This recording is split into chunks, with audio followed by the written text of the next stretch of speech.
അപ്പോസ്തല പ്രവൃത്തികൾ 15-ാം അധ്യായം 11-ാം വാക്യം. കർത്താവായ യേശുവിൻ്റെ കൃപയാൽ രക്ഷ പ്രാപിക്കും എന്ന് നാം വിശ്വസിക്കുന്നത് പോലെ അവരും വിശ്വസിക്കുന്നു. ദൈവകൃപ എന്ന് പറയുമ്പോൾ അതിൽ ദൈവം സൗജന്യമായി നൽകുന്ന എല്ലാ അനുഗ്രഹങ്ങളും ഉൾക്കൊള്ളുന്നു. കുറവുകൾ, ബലഹീനതകൾ തുടങ്ങിയവ നോക്കാതെ നമ്മെ സ്നേഹിച്ചതിനാൽ നൽകിയ എല്ലാ പദവികളും ഈ കൃപയിലുണ്ട്. ദൈവകൃപയ്ക്ക് സമാന്തരമായി ഉപയോഗിക്കുന്ന മറ്റൊരു വാക്കാണ് യേശുവിൻ്റെ കൃപ എന്നത്. യേശു ദൈവമാകിയാൽ കൂടെയാണ് ആ സമാന്തര പദം ഉപയോഗിക്കുന്നത്.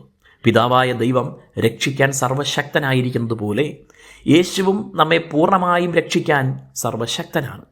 ദൈവത്തിൻ്റെ സംയുക്ത ആലോചനയാണ് യേശുവിൻ്റെ കൃപ. ത്രിയേക ദൈവത്തിൻ്റെ സംയുക്ത പ്രവൃത്തിയാണ് നിത്യരക്ഷ നൽകുക എന്നത്.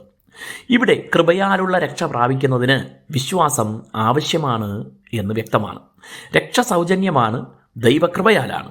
എന്നാൽ അത് പ്രാപിക്കാൻ, അനുഭവിക്കാൻ വിശ്വാസം ആവശ്യമാണ്. ദൈവത്തിൽ വിശ്വസിക്കുകയും ദൈവം മനുഷ്യന്റെ പാപമോചനത്തിനായി തൻ്റെ ഏകജാതനായ പുത്രനായ യേശുവിനെ നൽകി യേശുവിൻ്റെ ക്രൂശ് മരണത്തിലൂടെ പാപപരിഹാരം വരുത്തുകയും ചെയ്തു എന്ന് വിശ്വസിക്കുകയും ചെയ്യണം. യേശുവിൻ്റെ ക്രൂശ് മരണം ഒരു ചരിത്ര സത്യമാണ്. എന്നാൽ ആ മരണം എൻ്റെ പാപത്തിൻ്റെ പരിഹാരത്തിനായാണ് എന്ന് വിശ്വസിക്കുമ്പോഴേ അതിനാൽ എനിക്ക് രക്ഷ ലഭിക്കുന്നുള്ളൂ. ഇത് ഏതൊരാൾക്കും വിശ്വാസത്താൽ ലഭിക്കുന്നതാണ്, വിശ്വാസത്താൽ മാത്രം ലഭിക്കുന്നതാണ്.